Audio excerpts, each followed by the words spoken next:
Dear Deputy Secretary of Home and Youth Affairs, Mr. Nick Aoyang, dear Director of the Consular Department of the Office of the Commissioner of the Ministry of Foreign Affairs of the People's Republic of China, Mr. Wei Wenxiu, dear Chairman of the Asia Society Hong Kong Center, Mr. Ronnie Chan, dear Consuls General and representatives of the diplomatic community, dear leaders of the religious communities in Hong Kong, dear representatives of educational and cultural organizations, dear students, friends, ladies and gentlemen, good evening. My name is Roland Vogt. On behalf of the Hong Kong Holocaust and Tolerance Center, I'd like to welcome you to this United Nations Holocaust Memorial Day. I'm delighted that we can hold this important annual event in person again. I'm immensely grateful to the Asia Society Hong Kong, and in particular its chairman, Mr. Ronnie Chan, and executive director, Ms. Alice Mong, for partnering with us for this commemoration and for opening this wonderful venue to us. Mr. Ronnie Chan kindly agreed to moderate the discussion with our keynote speaker together, with two students from Li Po Chun United World College, Yu Cheng Chin and Bruce So. It is also a particular honor that the Deputy Secretary of Home and Youth Affairs of the Hong Kong government, Mr. Nick Aoyang, is here with us tonight. We gather tonight to pay tribute to over 6 million Jews murdered during the Shoah. In 2005, the United Nations General Assembly designated the day of the liberation of Auschwitz as the International Holocaust Remembrance Day, to be observed the world over. With every passing year, the events of the Holocaust move ever so slightly further away from us. Remembrance means that it is up to us to decide whether we remember, what we remember, and what we forget. The task, or better, the responsibility of remembrance will not get any easier in the years to come. More than any other site, Auschwitz-Birkenau has become to symbolize the evil of the Shoah. It was the largest of the extermination camps, where Jews from all over Europe were transported to under horrific conditions. This is the site where almost the entire Jewish population of Hungary, approximately 500,000 men, women, and children, were deported to, gassed to death, and incinerated in a matter of just 3 months in the summer of 1944. Overall, more than 1 million Jews perished at Auschwitz. Human suffering on an incomprehensible scale unfolded there. Auschwitz gained notoriety because it is a manifestation, it is a physical evidence of German atrocities against the Jewish people. When the Soviet army liberated the camp on January 27, 1945, it was found largely intact. We have survivors who could later recount what they witnessed.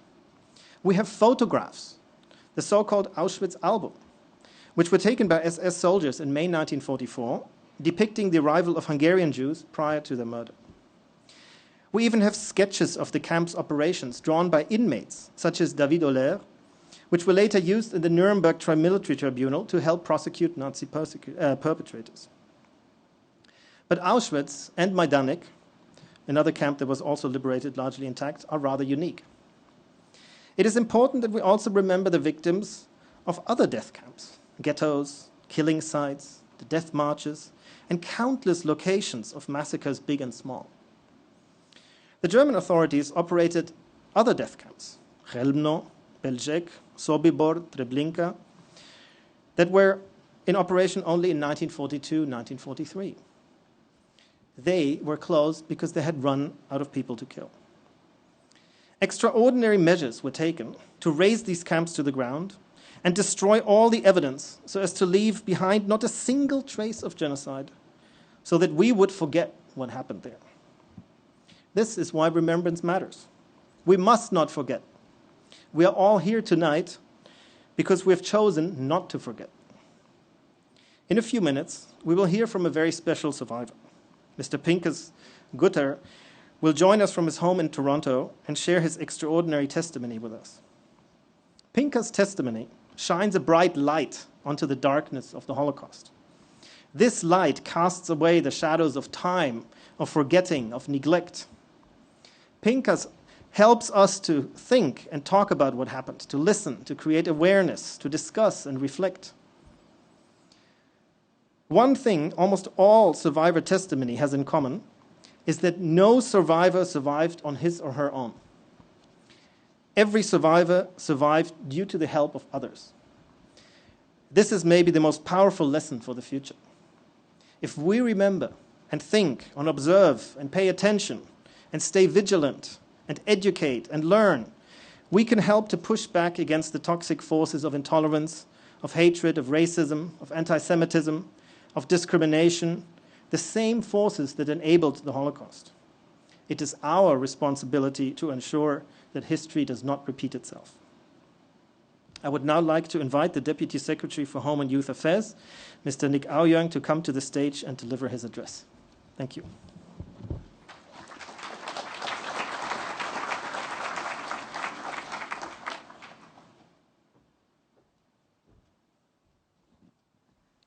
Dr. Vogt, Excellencies, distinguished guests, ladies and gentlemen, good evening. It is a great honor for me to join you all here today to commemorate the United Nations International Holocaust Memorial Day. My most sincere appreciation goes to the Hong Kong Holocaust and Tolerance Center for bringing leaders and members of the community together to this meaningful annual event so that we can all pay tribute to the victims and survivors and to remember the lessons from one of the darkest times in human history. It is crucial to keep the memories of such atrocities of the Holocaust alive, so that horrors of anti-Semitism and the darkest chapter in human history will never be tolerated to repeat on earth. The key to that goal is for stories to be told and heard. In a short while, we will have the pleasure to meet with the guest speaker, as mentioned by Dr. Ward just now, Mr. Gutter online, and hear his story as a Holocaust survivor. It will be a valuable experience to learn from the facts first-hand from him. Granted, nothing can compare with hearing from someone who has borne the witness to the dark page in history. That said, it would not be possible for such testimonies to be heard like we all have today if it were not for the unfailing efforts of the Hong Kong Holocaust and Tolerance Center since its establishment in 2011. Over the years, the Center has worked tirelessly in advancing Holocaust education and promoting tolerance in Hong Kong and across Asia through a wide array of educational programs, talks, exhibitions, and remembrance events. One of the achievements of the Center is that it contributes as a partner in Asia to the Dimension in Testimony project of the University of Southern California, for which Mr. Gutter is the first Holocaust survivor to be immortalized in an interactive projection. A very admirable achievement indeed. The government of the Hong Kong SAR has always welcomed efforts to keep the devils of anti-Semitism and racism at bay. On our part, we have put in place measures for building a more diverse and inclusive society, in which intolerance, hatred, and discrimination of all forms will have no place to grow. It only leaves me to wish the event fruitful results, and with the Chinese New Year on the doorstep, may all of you have a healthy and prosperous year ahead. Thank you.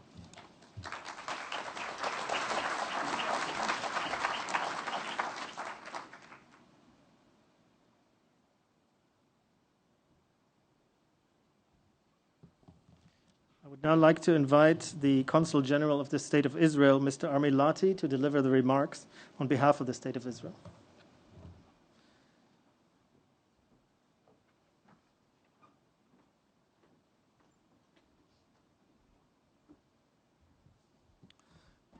Good evening. On the morning of January 27, 1945, Anatoly Shapiro, a Jewish battalion commander in the Red Army, reached with his battalion to Auschwitz concentration camp and opened the gates to hell. In his memories, he recalled, "The first thing I saw was a bunch of people standing outside in the snow. They were so weak, they couldn't turn their heads to us. I told them the Red Army is here to liberate you. They came to touch us to see if it's real." Next week, we will mark the 78th year of the liberation of Auschwitz. Europe was the home of almost 10 million Jews in 1939, the period before World War II. The biggest population of Jews was in Poland, which had more than 3 million Jews. Out of Warsaw, Poland's capital population, about a third of them were Jews. The testimonies and biographical pieces we have from that period opened for us a window to a rich and diverse Jewish world, which to a large extent no longer exists. Communities of hundreds of years, people who lived full and normal lives, went to work, to school, started families, prayed and dreamed towards their future, were all gone and went up in the flames.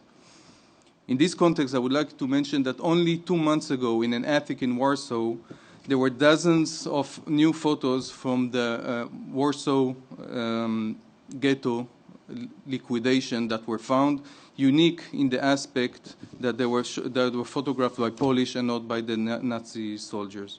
So these testimonies are being revealed every day. The late Israeli judge Chaim Cohen once wrote, "In the Holocaust, we came to know that human evil can be institutionalized. Most of the persecution of the Jews were carried out officially according to laws or regulation or instruction of orders.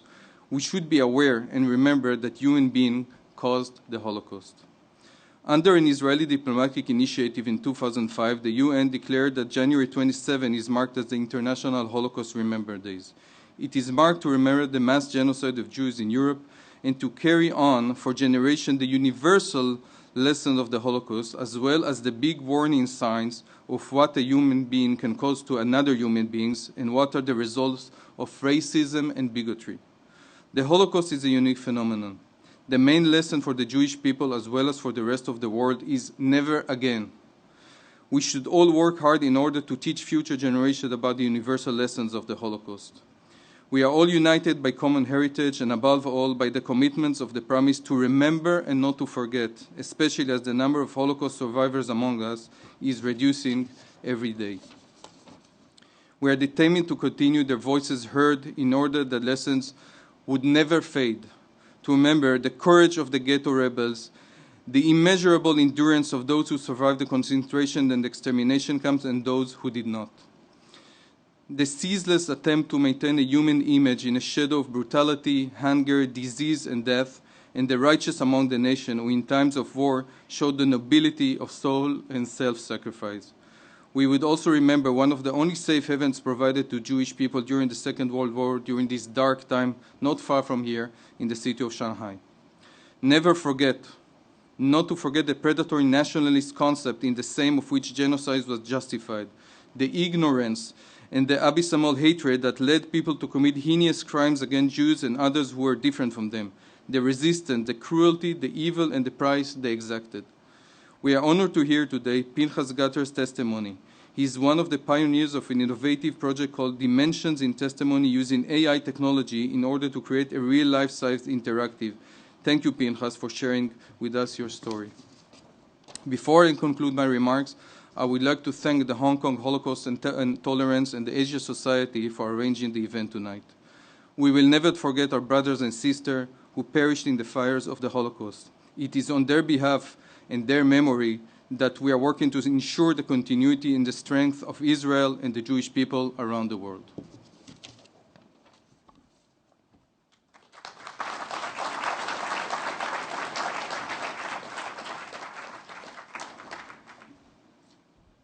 I would now like to invite Mr. Benoit Giroir, Consul of the Consulate General of Canada, to do the introduction for our keynote speaker, Mr. Pinchas Gutter, survivor of the Shoah. Mr. Giroir, please.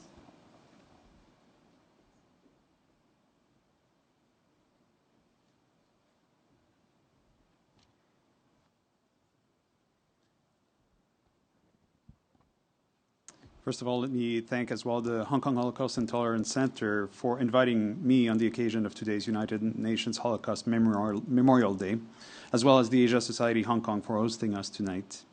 The Canadian Consul General, Mrs. Rachel Billington, sends her regrets. She unfortunately has to attend a dinner hosted by the Chief Executive. So while Canada did not directly experience the Holocaust, it has impacted in many ways. It was impacted in many ways by the tragedy. As a nation, we have been profoundly shaped by approximately 40,000 Holocaust survivors who resettled across the country after the war. Today, Canadians remember the Holocaust, commemorate its victims, and renew the commitment to fight against racism, discrimination, and anti-Semitism. So it is with great pleasure and a singular honor for me to introduce the guest speaker this evening. a man whose life began in 1932 in pre-war Poland, where he later suffered the full horror and vicissitude of a young Jewish boy during those terrible years after Germany invaded his homeland in 1939. Born in Lodz, he was moved with his family to the Warsaw Ghetto. After being denuded in the gas chambers of Treblinka, and those few remaining brave men, women, and children fought so bravely against their oppressors in what is now known as the Warsaw Ghetto Uprising in April 1943, 80 years ago this year, he was sent to Maidanek, a camp like Auschwitz-Birkenau, where the majority were murdered upon arrival, and a few were granted life to work as slave labor. There, his parents and sister were murdered, and he had to carry on as best as he could, alone. Later, our guest worked in a German munitions factory, was sent to Buchenwald, and finally Theresienstadt, where he was liberated by the Soviet army on the last day of the war. This young man, now only 13 years old, his bar mitzvah year, had already endured all the horrors with which we associate the word Holocaust or Shoah, and yet he was still only a child. Because he was a child, he was sent to Britain along with other child survivors, and from there he went to the newly created State of Israel, joining the army of that nascent but proud new country. He later moved to Brazil and then South Africa, before finally settling in Canada, and I'm proud now to call him a fellow Canadian. Ladies and gentlemen, this extraordinary man is Pinchas Gutter, a survivor of the Holocaust and a man wholly committed to the memory of this event, an event which was the very nadir of Western civilization. Tonight, he will share his story with us. This is how former US President Barack Obama described what Pinchas does when talking about Mr. Gutter on another occasion. I think of Pinchas Gutter, a man who lived through the Warsaw Ghetto Uprising and survived the Maidanek death camp. I tell my story, he says, for the purpose of improving humanity, drop by drop by drop. Like a drop of water falls on a stone and erodes it, so, hopefully, by telling my story over and over again, I will achieve the purpose of making the world a better place to live in. Those are the words of one survivor, performing that sacred duty of memory that will echo throughout eternity. Those are good words for all of us to live by. I also have the honor to invite the chairman of the Asia Society Hong Kong, Mr. Ronnie Chan, and two pupils from Lipo United World College, Hong Kong, Yu Cheng Chin and Bruce So, to come on stage now.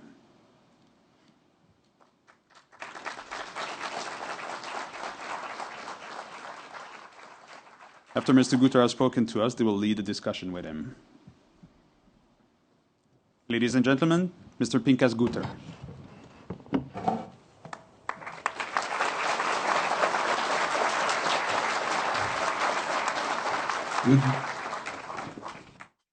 Good evening to you, and it's good morning to me, because here it's still very early in the morning. It's exactly 7:33 on my computer, and it is a pleasure and a duty for me to speak to you about some of my experiences that I went through during the 5 years of the horrors of the Holocaust.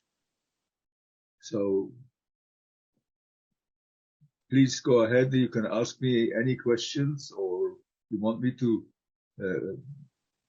Mr. Gunther, welcome.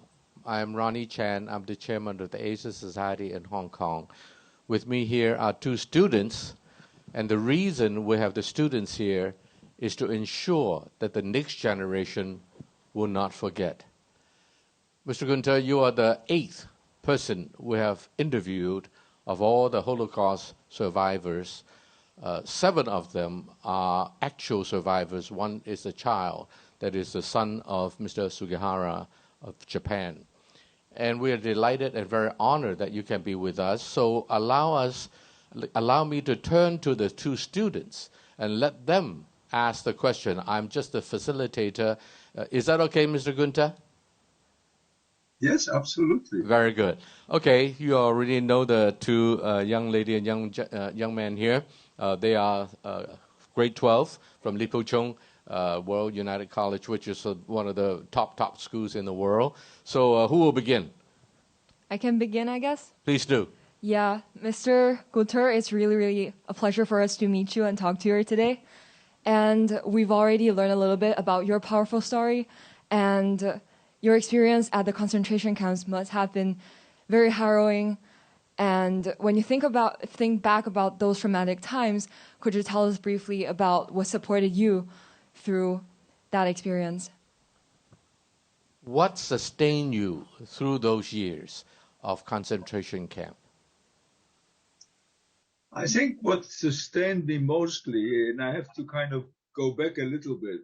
I was born in Poland, in a city called Łódź, where I have to tell you a little bit about the demographics of it. The demographics were there were about 750,000 people living there, of which 100,000 were ethnic German-speaking people left over from the time when Poland was occupied by the three empires, the Russian, the Prussian, and the Austro-Hungarian Empire. And they brought the textile industry to Poland, to Łódź. And so most of the Jews that lived there worked for German companies and some Jewish companies. My parents, my grandfather had a genealogical chart which he used to take out from time, a scroll. It's like a Torah scroll. He used to take it out from time to time and show it to us children. And we were wine masters in Poland for over 400 years. So we lived in Poland for hundreds of years. As a matter of fact, I've got proof of it. Some of my genealogical great-great-great-grandparents were born in 1760. So I have a long history. Today is 80 years since the uprising of the Warsaw Ghetto. I mean, recently. It's actually going to be in April. And I just want to share with you some of the things. The first time that I came into contact with, which by that time I didn't know it was Gestapo or SS, when they came to collect my grandfather, and we looked after our grandfather. He was 78 years old. He was a notable in Łódź. He was the head of a NGO, a seminary, and they had him on a list. And my grandfather was ill. He had just had an operation, so they didn't take him. They took my father, and they beat him almost to death in the cellars where we made wine. And that was the first time that I came into contact. We then ran away to Warsaw because my mother was a blonde, blue-eyed, and my sister and I, we were twins, also blonde and blue-eyed. So we went, when Jews couldn't do anything anymore, they weren't allowed to use public transport or anything like that, we went to Warsaw as Christians, and nobody bothered us. My father had to smuggle himself because there was already a border between Łódź, because they changed it. They incorporated part of Poland into the German Reich, and they changed the name to the province of where Łódź was, to Wartegau. Łódź was changed into Litzmannstadt, and we went to Warsaw. What kept me going is that even in the ghetto, my father, when he arrived, he started to make a living. So he started making wine from raisins, which he used to buy on the black market. And he sent me around to collect bottles from cafes. And there was no ghetto in the beginning. The ghetto only started we arrived in January 1940, and then the ghetto only started in October, November of 1940. So I was always immersed in the history of the Torah, the Bible, the Old Testament, the Talmud, and all my veins and everything in me. It was faith that kept me. I didn't keep the faith. Faith kept me all the time. And somebody asked me, how is it that God allowed to do that, to allow to do the Shoah? And my answer was as follows. God gave us free will. He created us in his image. And as far as I'm concerned, there's only one God. Doesn't matter how we praise him or how we how our prayers are and what our religion is. But we pray to the same God. There's only one God who created the universe. The means by which we worship him are maybe different, but we are all the same. So when God looks down and sees what these human beings made in his image get up to, he cries.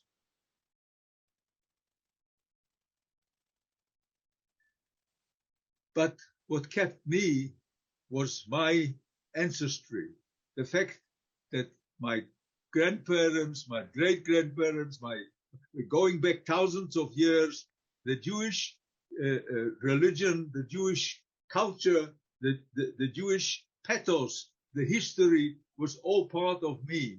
And I believe that there was always going to be a spark that is going to remain. And I always look at some of the prophets. Yeshayahu said that it doesn't matter how the iniquity is going to be, there's always going to be a spark that is going to rekindle and it's going to grow. And the proof is that there is sparks, that there were Holocaust survivors who rebuilt their life. I thank God, have got 3 children, I've got grandchildren, and I've now got 2 great-grandchildren. So from that point of view, this is what kept me going, the spark that I believed will come. I had my bar mitzvah in a concentration camp because there was a Jew there who went to a seminary together with my father. He recognized me and he said, look, I don't know if you're going to be 13 or not, but we're going to make you bar mitzvah.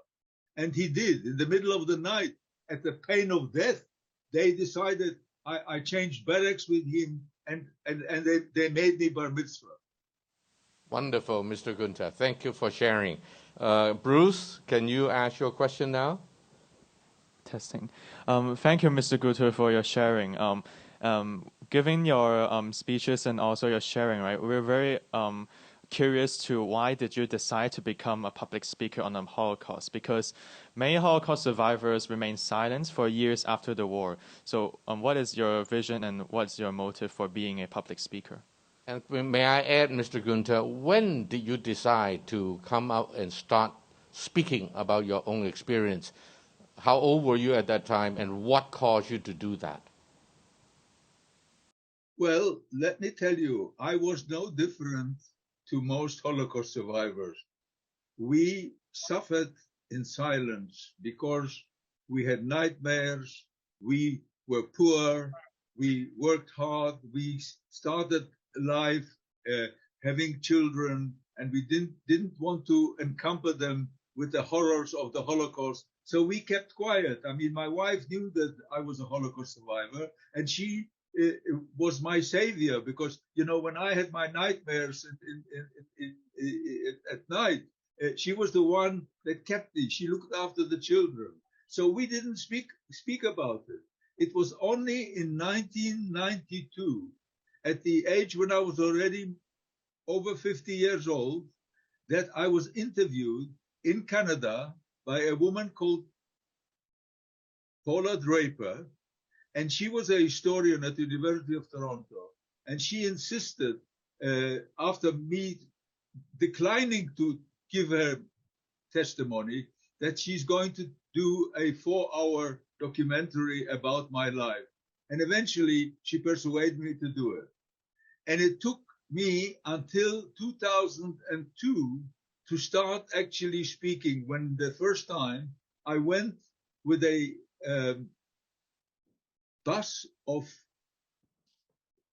Catholic educators from the United States, a bishop, nuns who were lecturers at a Catholic university, two Catholic universities, the College of St. Elizabeth and another one. And I started speaking about the Holocaust, because before that, I tried in 1967, I was asked to speak on the Yom HaShoah, on the commemoration in April of the uprising of the Warsaw Ghetto. And I spoke at the cemetery in South Africa and East London. And after that, I couldn't stop having nightmares, and I had enormous problems with coping on a daily basis. So I decided that I didn't want to speak. But today, I found, once I went to Poland with this trip in 2002,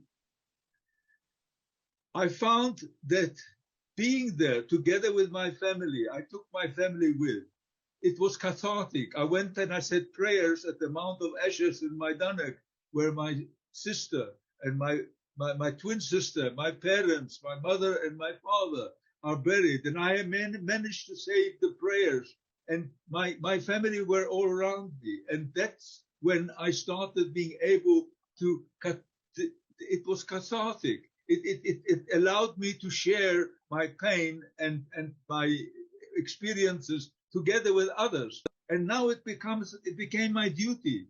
And since that time, I've been very much involved in expounding not only the genocide, the horrors of the Shoah, of the Holocaust, but also talk about what is happening today. You know, there's so much. We talk about never again, but never again is not never again, because no sooner, the war was finished, new war started. I mean, there were continuous new wars, and today the Shoah Foundation, does testimonies of people from all over the world who suffer from Kosovo, from Rwanda, from Burma, the Rohingya, and so forth and so on. And it breaks my heart when I see those pictures. And I feel that by talking about it, by spreading and educating the youth, it is a duty, a sacred duty for every Holocaust survivor, and to be able to talk about what can happen, how every one of us has got a angel of good and an angel of bad, and they fight all the time. And this goes back to the times when Jacob and Esau was born. They started fighting already in the womb of their mothers. And so we do have these two, these two spiritual fighters that fight in us. And I am trying to tip towards the good one.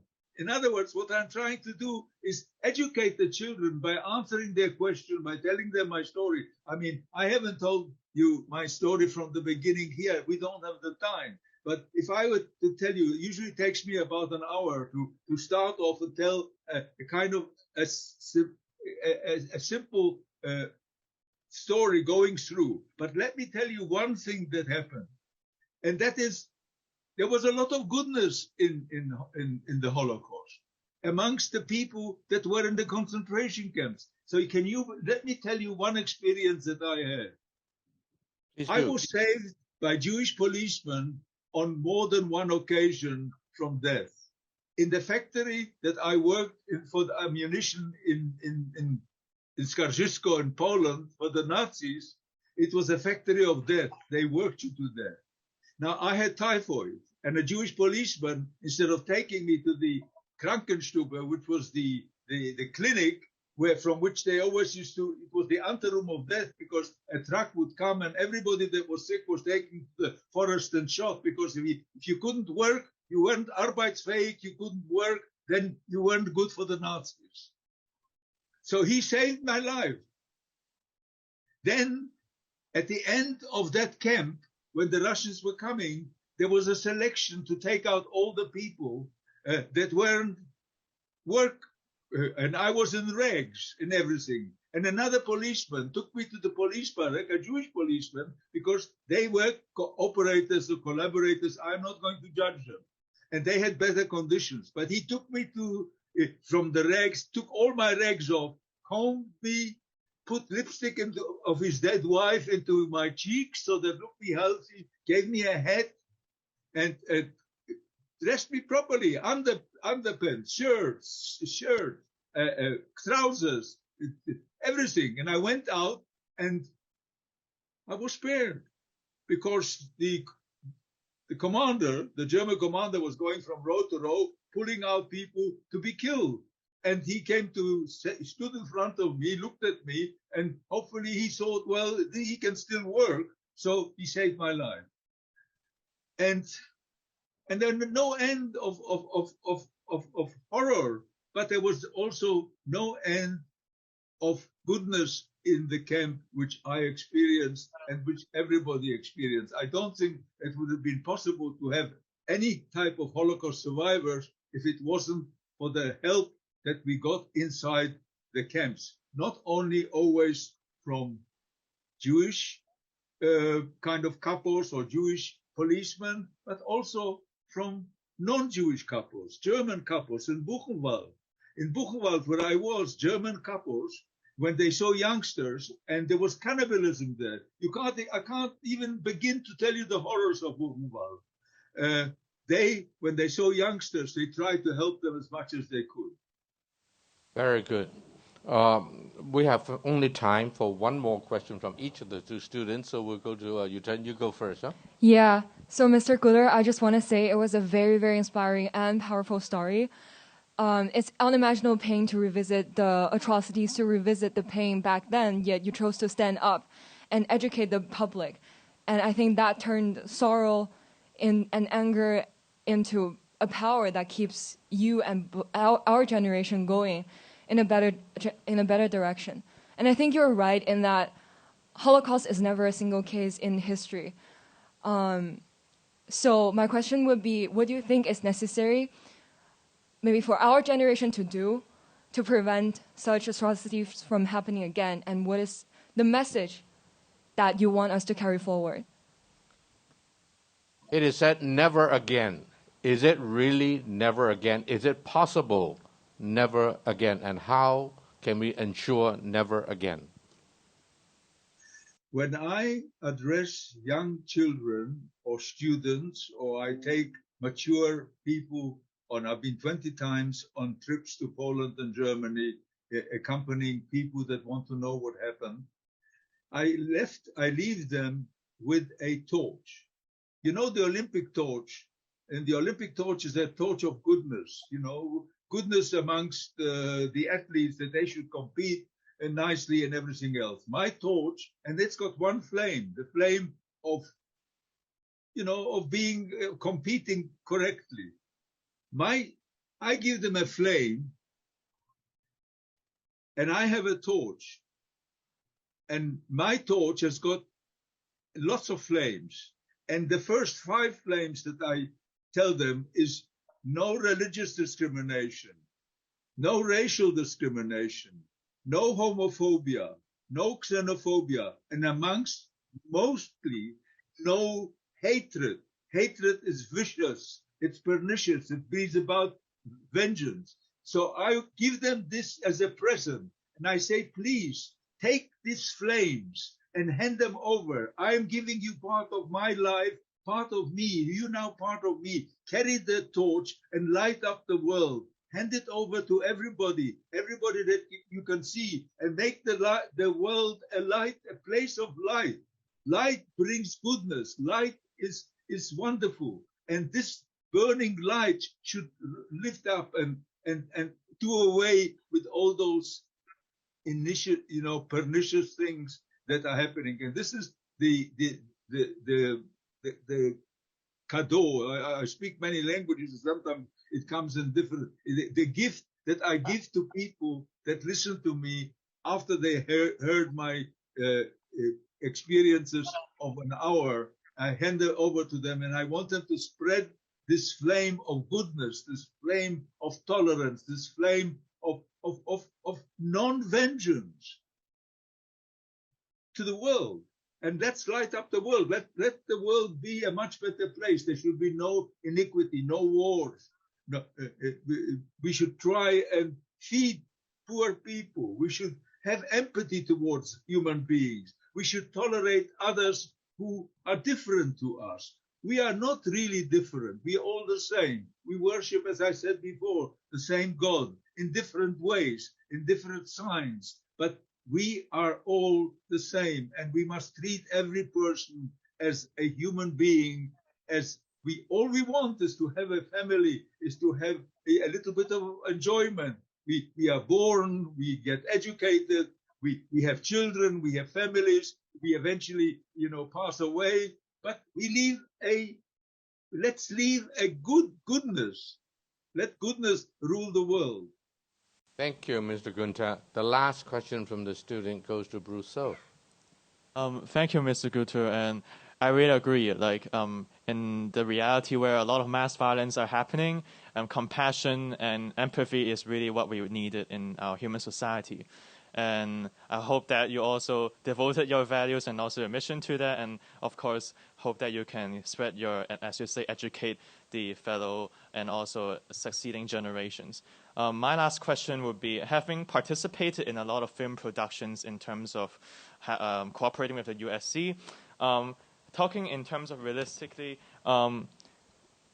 what are your opinions on the entertainment industry in portraying the Holocaust and the tragedies of war? Is there anything that you think films and shows should be aware of in this modern age, or social media in this general?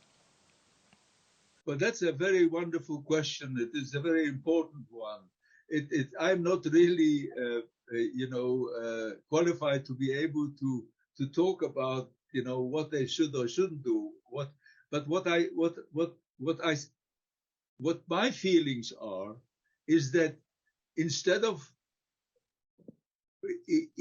showing the horrors continuously on the television and on the IT and spreading all kinds of lies. I mean, at one stage, when I was really very despondent, when I started seeing what was going on in the latest war in between Russia and the Ukraine, I started becoming very despondent, and I thought to myself, well, how is it possible to make the world a better place when these things are continuing? But somewhere along the line, I realized that today is not the same as 1930s. In the 1930s, when the Jews of Europe were suffering, and in Evian there was the conference to try and do something about it, no country wanted to take refugees, Jewish refugees. There was only one country that allowed, and there was Shanghai, and there was another country in the Dominican Republic that took some people. I mean, Cuba originally allowed, and then they changed their mind and they sent the Struma back, the ship back to Germany. So, but today in Canada, we actually brought 30,000, according to the statistics that we've got from the government, we brought 30,000 people from Syria. We encourage people to come here and to live in safety. And that makes me much more happy, because that is not spread about, that is not talked about enough, that there are many countries. Germany has taken in 1 million Ukrainians, has taken in a million Syrians. I mean, this country that, is actually started the Holocaust and did the Holocaust is now going the other way. So there have been lessons that have been learned. And I think that the IT and the dimensions and testimony, the virtual reality can have an influence, because if you show the horrors, but then also you show the goodness of the people, you have to balance both of them in such a way that you can actually see the good and the bad, and what we are capable of. We are capable of a lot of goodness, and we do a lot of goodness everywhere. It doesn't matter whether you're in China or in Hong Kong or in India or in Canada or everywhere else. We are able to do goodness, and I think that's what I would like. I would like the televisions, the radios, the others to show not only the horrors which kind of tickle some people, but also how good people are able to be. And I think that is my real wish. Mr. Gunther, you're as sharp as you were 13-year-old. You remember the original question after 5 minutes. Very good. Wait. Mr. Gunther, as an older gentleman, not quite as senior as you are, but I'm 73, can I also ask a question? First, a little philosophical one, turning your question around. The second one is a little personal. The philosophical question is, you said that there is good in every man, and we certainly say amen to that. However, we also have bad in man. What happened in 1939 to 1945 in Europe is totally against human nature, totally inhumane, and is done by many ordinary people. And so my question is, given the right circumstance, is it possible that you and I, who have the good in us, can also do evil things? And how do we prevent ourselves? I can only be responsible by myself for now. How can I prevent myself from doing the evil that is also in me? The little personal question is, why do you move around the world so much?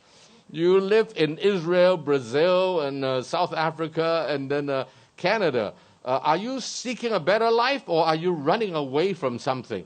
But that is a secondary question. I will leave it to you whether you want to answer that. But the first one, the philosophical question, I really like to hear from you.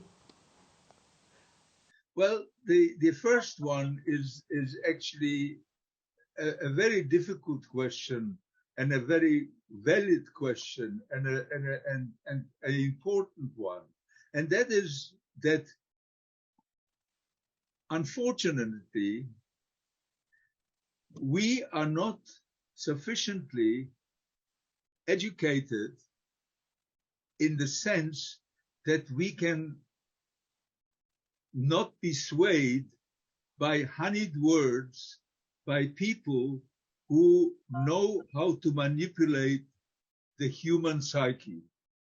And if you study, as I did, to a large extent, I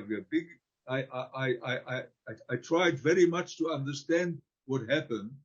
And if you study the demagogues, the people that have got this kind of influence on masses of other human beings, they have almost a demonic way of swaying people so that the part of that is inside them that can be awoken up, like extreme nationalism and extreme egotism and extreme hatred towards others because they are told that the others are going to destroy them. So basically, it is a way of mass hypnosis. To me, that is a way of mass hypnosis. It's not they're not being hypnotized, but they're being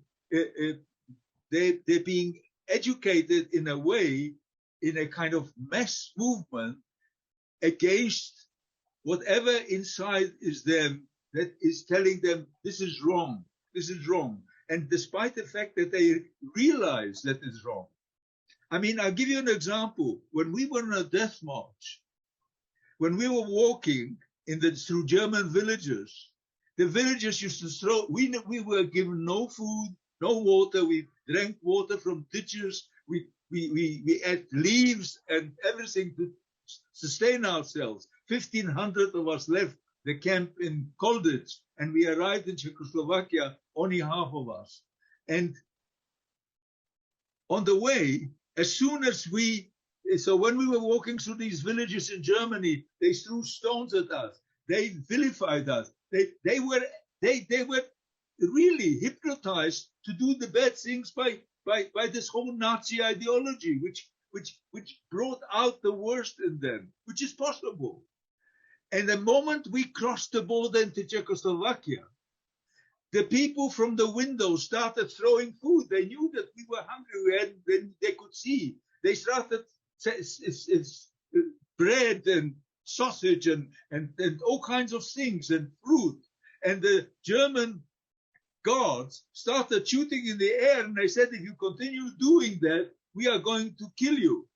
So there's the difference between the human beings one way or another, and that is a graphic influence. So that is a kind of answer, which I don't know if it's sufficient to be able to answer your question, but it's my experience. But as the other one, the reason why I left is very simple. When I turned 14, I was in an orphanage in England, and I wasn't treated very well. You know, children in the orphanage are not treated very well. And I decided, I don't know what made me, that I wanted to work. So I started working when I was the age of 14. My first job was as an apprentice at Ford Motor Company, becoming a motor mechanic.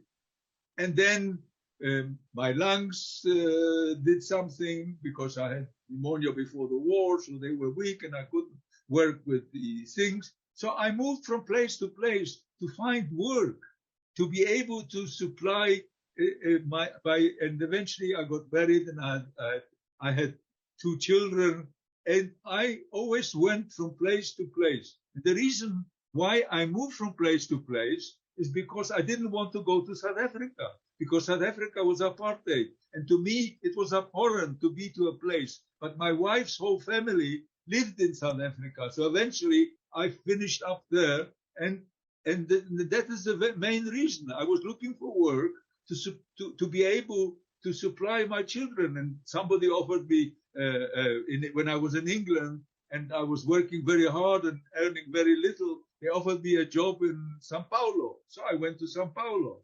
They offered me a job in Paris. I went to Paris. They offered me a job eventually in South Africa. And I had to go because I needed to supply my family with food on the table. So it's a very simple answer.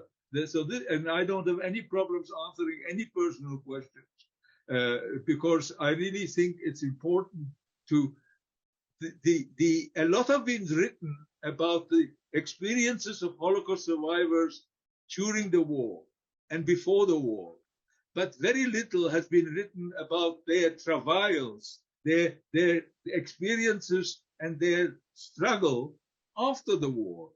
And that's very interesting. And I think it would be very, very important for the researchers. Maybe now they're beginning to think about it, but for the researchers to actually think about what happens to people that go through terrible suffering, what happens to war veterans, what happens to genocide people, what happens to them after they so-called liberated. You never liberated from your experiences. Your experiences are part inside you. The Shoah lives in you. So you never liberated. And then what happens? How do you build up afterwards? And I don't think there's enough research or enough information about life of Holocaust survivors or other, survivors of different genocides after they were so-called liberated. A one-word answer, please. Are you now at peace with yourself and happy, Mr. Gutter? I am at peace from the point of view that I am able to do my duty and to try in my tiny little way, in my drop by drop, to try and educate youngsters and older people about doing things that are right, educate them in a way that hopefully that some of them are the empathy that I got from Catholics, the first bus of Catholics educators from the universities in United States was so important to me, because I felt that, they are people who I always suffered from. Even before the war, there was enormous anti-Semitism in Poland between 1935 and 1939. So, but the fact is that I could feel that the closeness, and therefore I am at peace that I believe that the world, and I don't know how long it will take, it may take eons of years, but eventually the world is going to be a good one. It's not going to be the way it is at the moment, or the way it was 100 years ago or 80 years ago. And I am very optimistic, and that's why it gives me peace. And the fact that I have been married since 1957, I mean, as a matter of fact, on January the 6th, we had our wedding anniversary, and that I've got children and grandchildren and great-grandchildren is a fact that the world can change. The world can do better things. And living in a country like Canada, which is really, I feel that Canada is the first home from my home. I mean, Poland is still something, the past of Poland, the 400 years or more that my ancestors lived in Poland is part of me. But the first place of me at peace is when I came to Canada.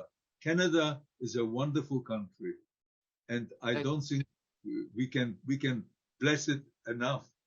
And hopefully in other places things will be the same. Thank you, Mr. Gutter. You cannot see us, but we have 250 people, a whole room full of them.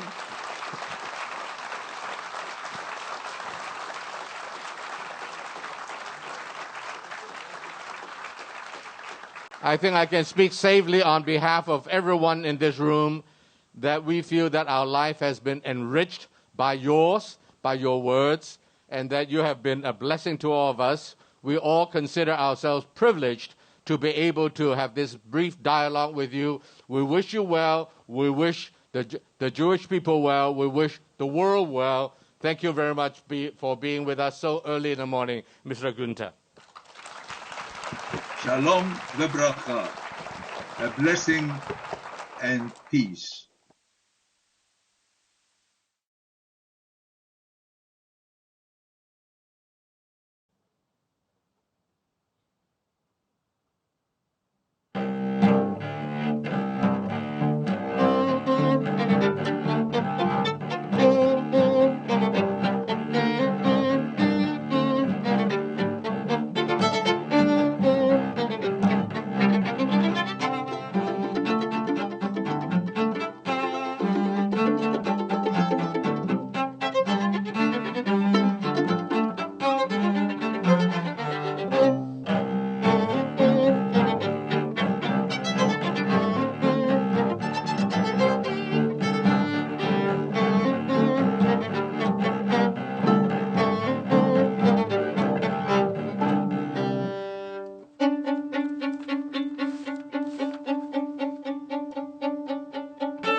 Ladies and gentlemen, dear friends, it is customary for the Holocaust Memorial Day commemorations the world over that we light 6 candles to remember and pay tribute to 6 million Jews who were murdered in the Shoah. Each candle has a special dedication, and it is great honor to call on our 6 distinguished guests to read out the dedication one after the other. I would first like to invite Mr. Robert Dorfman, Chairman of the OLAS Synagogue Charities Trust, to dedicate the first candle.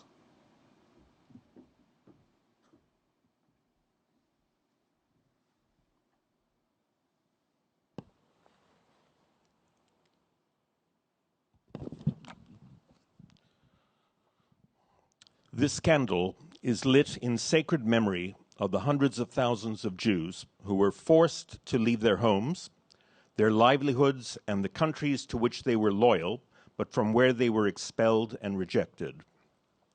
Their plight is sadly still the plight of many millions of refugees around the world.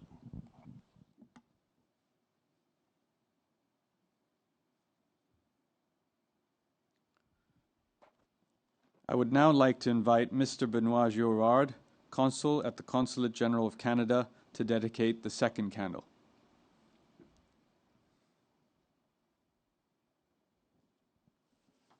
This candle is lit in sacred memory of the Jews from all over Europe who were forcibly removed from their homes and sent to die in ghettos and concentration camps, hungry, frightened, and abandoned.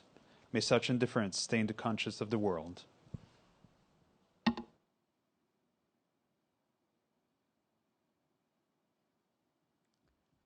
I now call upon Mr. Alexander Danda, Consul General of the Republic of Poland, to dedicate the third candle.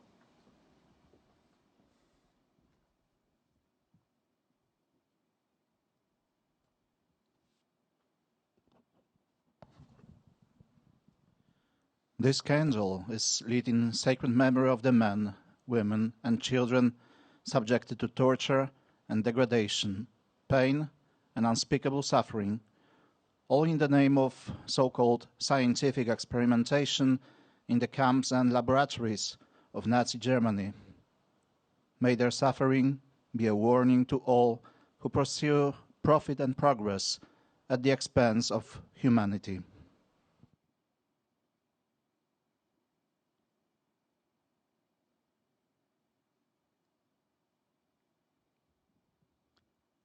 The fourth candle will be dedicated by Miss Stephanie Siedig, Consul General of the Federal Republic of Germany.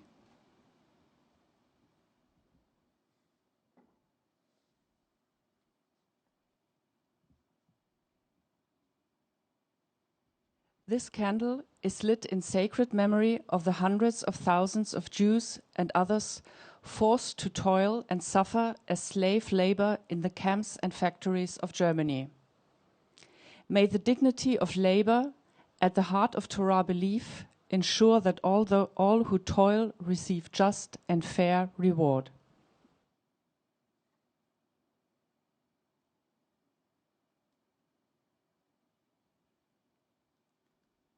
I call upon Miss Elizabeth Ward, Consul General of the Commonwealth of Australia, to dedicate the fifth candle.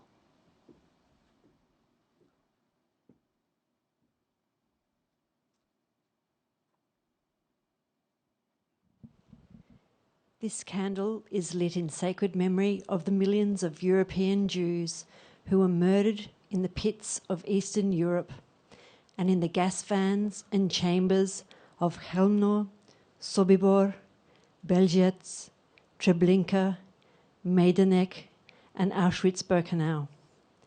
May the names of these places of horror be a constant reminder of the crimes committed by Germany against the Jewish people and a warning to all of the fragility of our civilization.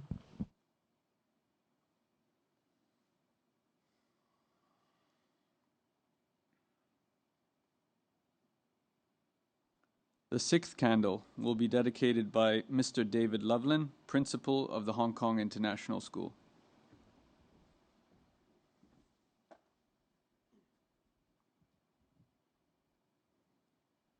This candle is lit in sacred memory of the many Jewish men and women who fought so bravely in defense of their people in the forests and fields, cities, and streets of Nazi-occupied Europe. May the memory of that resistance in the ghettos and camps continue to inspire the Jewish people and give hope to all who are oppressed today.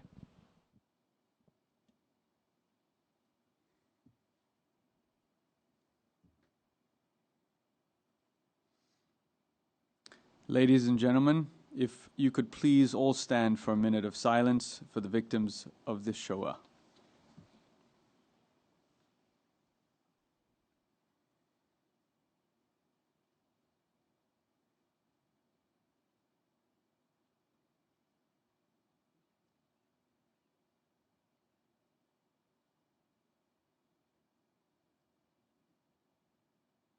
Please remain standing for Yitzkor.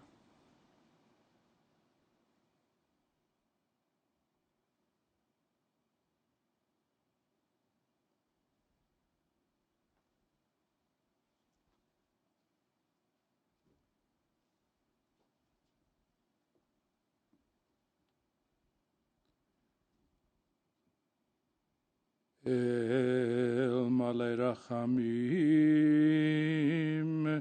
shochein bameromim hametzei minucha nichona ale kanefei hashechina b'ma'alot kedoshim utehorim kezohar harakiya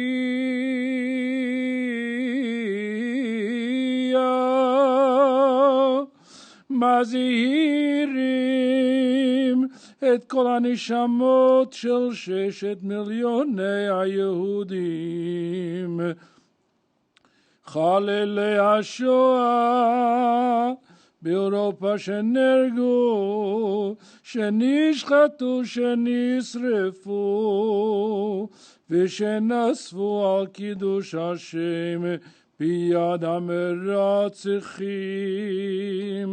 הגרמנים הנאצים ועוזריהם משאר העמים לכן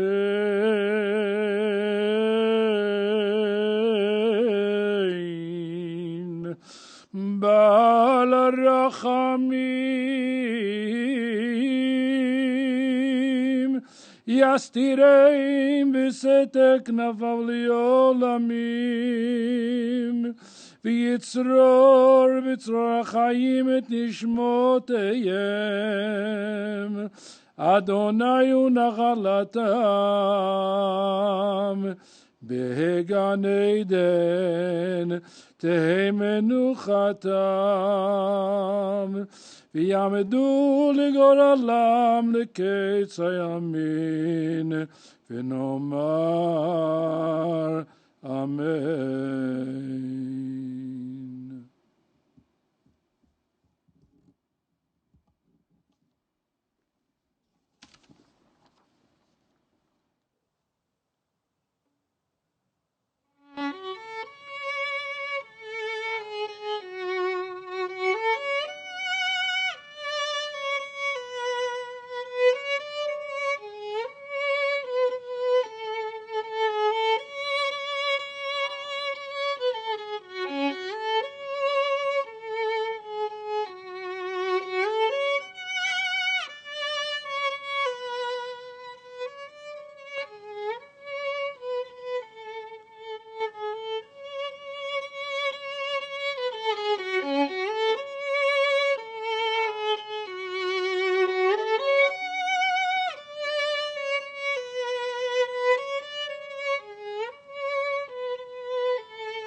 Racism, anti-Semitism, hate speech, discrimination, and intolerance continue to pose a grave danger to societies all around the world.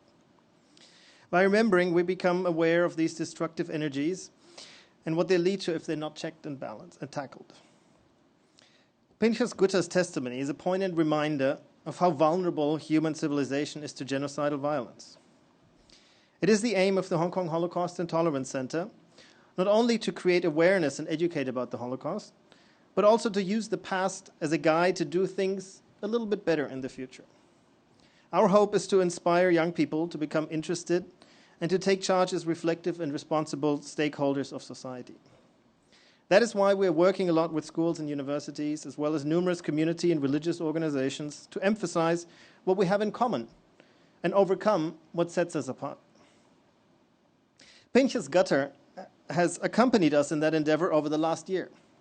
This might sound a little bit strange, but he was the first survivor to take part in an innovative technological platform developed by the USC Shoah Foundation called Dimensions in Testimony. In fact, you can see him and his testimony on the screen at the back at the hall when you leave. So please have a stop and a look after the ceremony. There are student helpers from the Elsa Secondary School who are ready to assist you with their system. Dimensions in Testimony is a remarkable and eye-opening technology to capture the past and make it accessible in an interactive manner for the future. What this system does is to record survivors over multiple days in a complex 3D camera hexagon. AI technology is then used to match your question to Pinchas's answer almost instantaneously.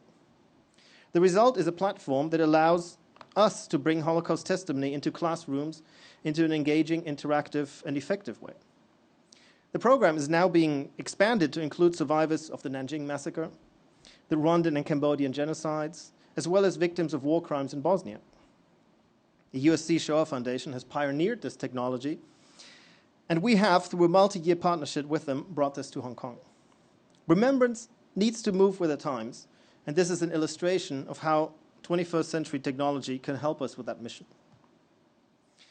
These educational projects and events like our commemoration tonight are only possible because of the generosity and affection of our donors, partners, and supporters.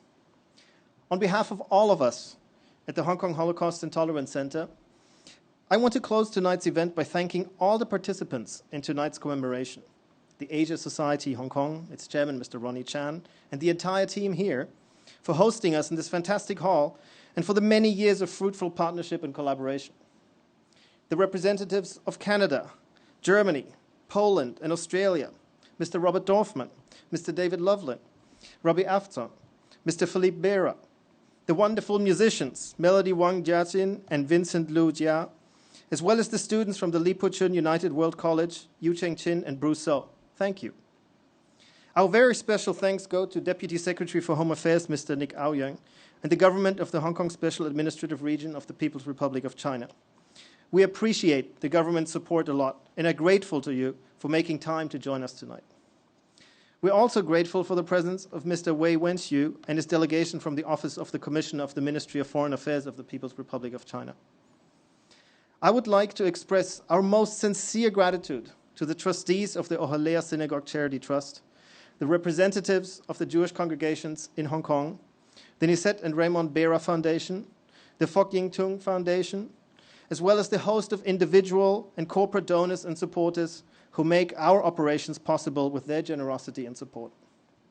Our thanks also go to the Carmel School Association, its principal, Rachel Friedman, and the Elsa Secondary School students who are here helping us so kindly in all kinds of activities.